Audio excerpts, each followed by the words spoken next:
Attaque est une pierre qui est née depuis des siècles avant la naissance de Moïse. Il y a une dénance qui contient que les écoles et tous les pays où l'on a habité.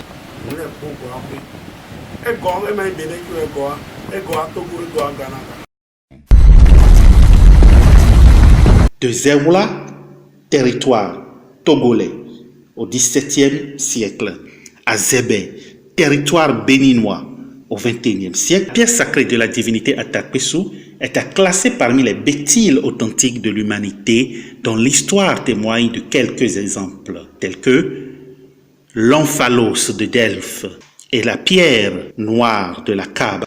Le Bénin sera-t-il bientôt un centre de pèlerinage mondial?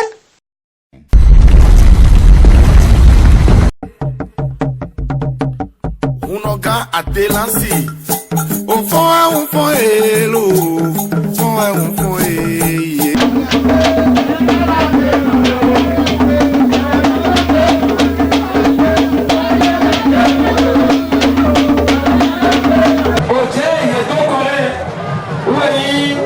présidente départementale du culte Mami.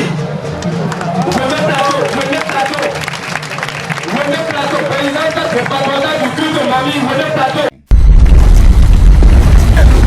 Mami, quand on voit mon fils d'argent, c'est le mon fils chou. Moro. Aïe, dialogue comme un roi.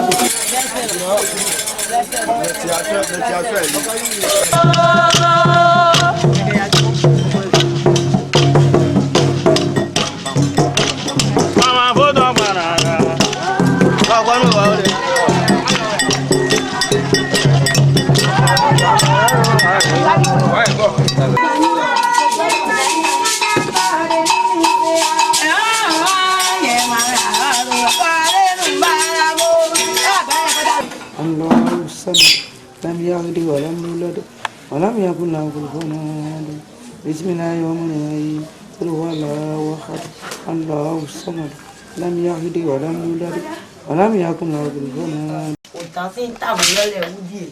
Autant leur soudier de filles, autant leur. Là c'est eux bien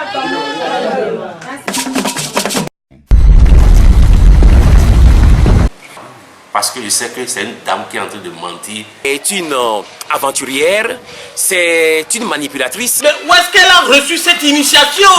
Vous voyez que c'est tordu. Elle a un problème psychologique, mental. Il faut qu'elle aille à Vebato pour se faire guérir. Donc, inutile de débatterer, de parler elle est petite, elle ne vaut rien. C'est une chipie. C'est elle-même qui a la poubelle. Là, elle est prostituée. Nous collons yoba délancé en toi de et sogbenuere le dokwe me alo. Yende agbodo sumeti yo pakera no mesen. To mi nwe na mo futu mo kan frère. Inwe na futu mo kan frère. Yera gbeka do gleto do blema. Amo mere to fire Brahma mi no kwa check pa to chime. Ngwa kaza de to no to. E me yin atagbesu we yin futu ti tan de ti. O hun se ho ma. O to be fi di ma po. Bon, non, Ganaton, Lometon, ye me po, yo mon lo, boso, quand fade yi ba le po de yi, bo mo do nubo, fodun wa ze, nubo, fodun de yo su ka zo de dia san yi aton, ka wa ze, zize ton di ma ka ze do khogbonu, la dai no sin paji.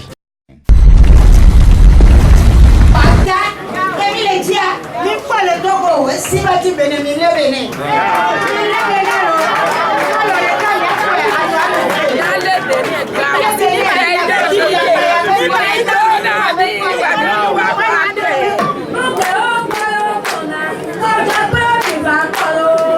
Bébé Babake, j'ai un yadole witiake.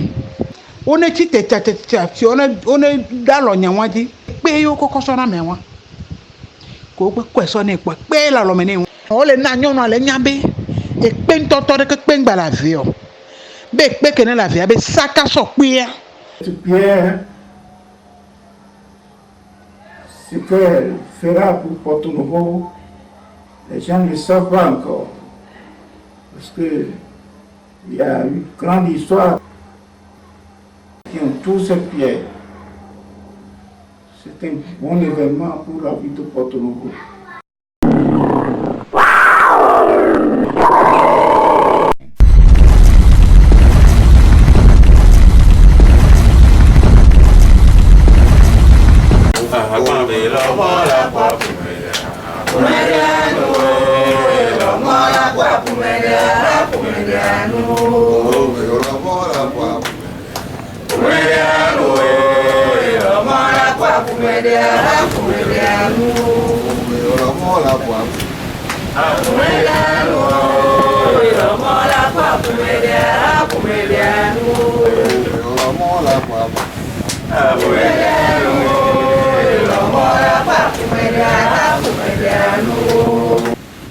Togbe Atakwesu est une pierre qui est née depuis des siècles avant la naissance de Moïse. Aujourd'hui, on vient introniser la pierre de la 3e génération.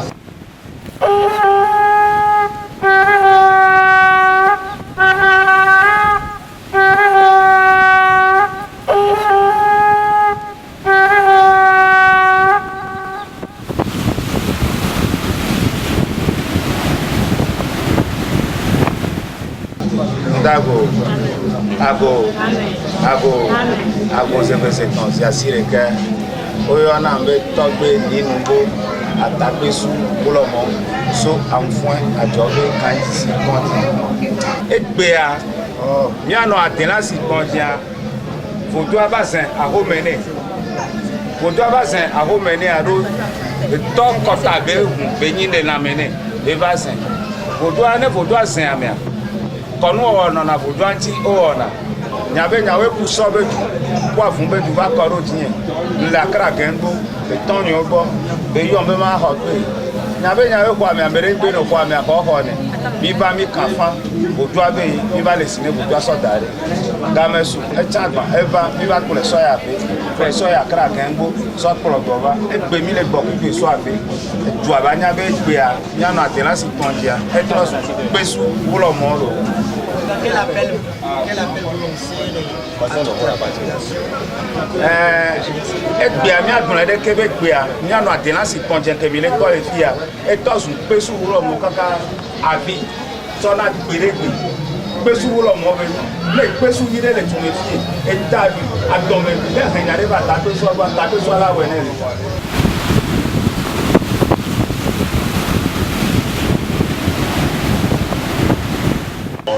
Kan mdumobi aka nyami keche wo fe wo koko meji wo jesa ga soro mi wiemu na soro wiemu e fe ka ke boto mi wiemu ko meni esolo go na esolo mi e na acho ba yi yun na kan na acho mi ayi e wo ka je Ghana agbe Nigeria ke ni bi fe Israel fe ko te ìjọba nu nyami ayi yeje ba nu nyami otu yeje e wo esolo mi o ka fe ka kai tomo be ni me nko me fe wo fe ko me ko ta bloku e ko kun mi e ko bu ana ni wala yo ko je ko ka ngena ba ni pa ta mi ore ka ko e ko ma ngena fe ko me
Nabue Nam Maje Maja Azabali Bazo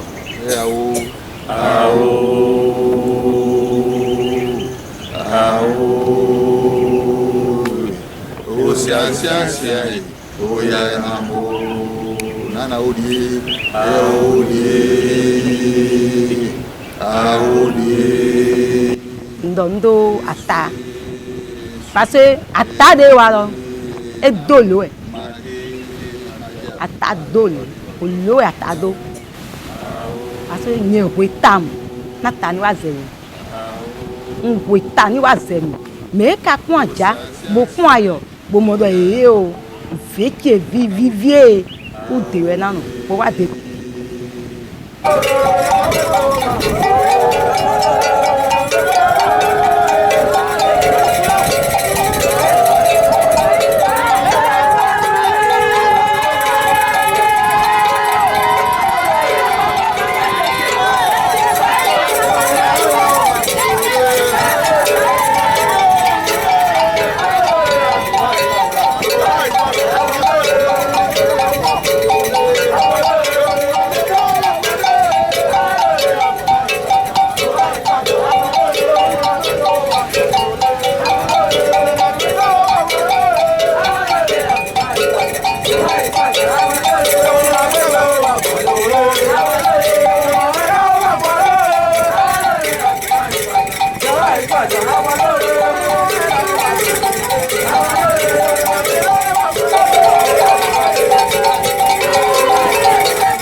Abe bevo do adolodelo Ponsia mundo runo ala dulo Atakpe so adolode na mulo adelansia mundo runo ala due Ata dolode Ponsia mundo runo ala due Delan dolode na mulo Ponsia mundo runo ala due Atakpe so adolode misema Ponsia mundo rumbe ajio Ata dolode na mulo Ponsia mundo runo ala due Ata dolode Ponsia mundo rumbe ajio Atakpe so adolode na mulo Ponsia mundo runo ala due Atakpe so adolode misema Ponsia mundo rumbe ajio Ata dolode na mulo Ponsia mundo runo ala due Ata dolode Ponsia mundo rumbe ajio Atakpe so adolode na mulo Ponsia mundo runo ala due Atakpe so adolode misema Ponsia mundo rumbe ajio Ata dolode na mulo Ponsia mundo runo ala due Ata dolode Ponsia mundo rumbe ajio Atakpe so adolode na mulo Ponsia mundo runo ala due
Tahu ni mereka.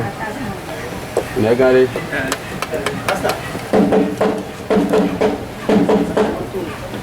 Rasta.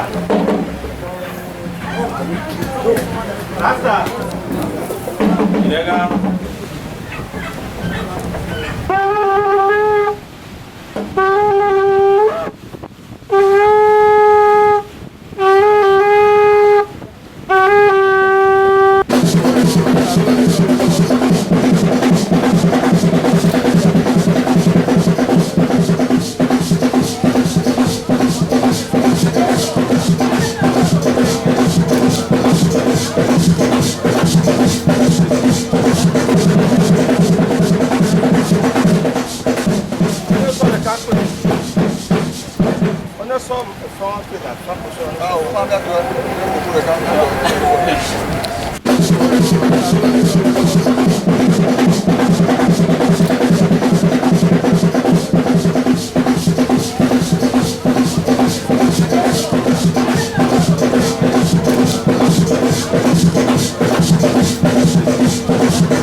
Président na balele to kobom mi wa atenasi ba ho wa biko bo be balele nya gbawi parce que vidéo yi mo do mesisi bo enu wa tin to me pe mi kon de bo ese no wa e mo yin no wa to no wa pa ko le bipo no so na sit no ifa ho ni mo na ja ti go bo ni ma na gbawi ya ko en fili wa mi to gbe be mi wa fi o mi to bon minero mo we kagbo le jodo babada ho le jodo epo deji o to gba yi to yi nu ba ete ma nu e ziwa nu e mi to amo e me to ti se to amo ba ete no su le ka fi du to amo ju e mi ti wo so bo ko nu to gba wa re e nu ono ka bo bo no wa mi na jo wi bo na no ko bo na ko fi le wa ko de zan akono beroto ko do nu jo amole yana sueto na bia po to mo auto mo na bia me ni ma wa si ni ma wa vina mi e file de mi wa egbe ni ti trophy mi ton dagbe me ko ko je egbe ro ko ko de wo so san le po na bio egbe ne ko jijo oji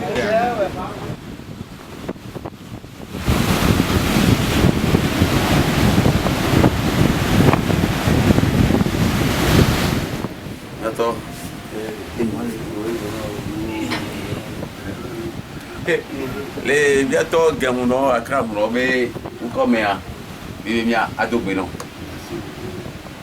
Welcome to our country here. God bless you. To Togo, to Israel, Nigeria, we are the same people here. God bless you. Welcome to our country. Yàwé sọ. Yóò lo. Àwọn ètò àrí. Ìbáyọ̀ mi àbí ìtumẹ̀ à. Ìdílé ti ṣe ìwòjìndé mi tó kókó rẹ̀. Ìwé mi gba kókó rẹ̀. Kẹ́kẹ́ wá dẹ̀ ní ìwé gbèdú. Bọ̀rùn wé kogu sont plus de 200 ans. Nous les pauvres après. Ego, e mai bene che ego a Togo ego a Ghana. Nous va s'en aller bien quoi. Moi il me dit yo me ton Ghana c'est photo yo me ton Togo c'est photo mais pas a no yo no que no yo e me po pe be wa wa no e me de ba mo yo. Be we ga o to e me de ma ko to yo ya mo. A de la si e de bo se hu no kan e ma de do ku e ma do da di ma do fu yi. Dagbeji we ran ti o do aketo de bo se ne bo tron fa hun akeka to foto si e foto no yo me aketo afizi e akika to je be ma ko ni e jo ma wo jo se ko se bo jo akor ko re me ko no fi wo ba ira re be no Ghana mo ba ira re me no